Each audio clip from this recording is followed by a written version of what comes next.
I will see chapter 5, like what's the name of it and stuff later. So, well,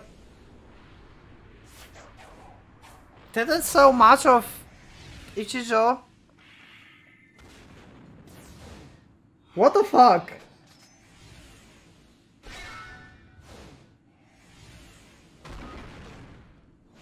Yeah, leave up a like if you liked the episode, and leave up a sub if you want to see more of Muramasa and me breaking inside. Yeah, thanks for joining. I need a drink. Thanks for joining, and I will see you next one. So thanks once again, and yeah, until the next one. And for now, Pocket Watch is going out.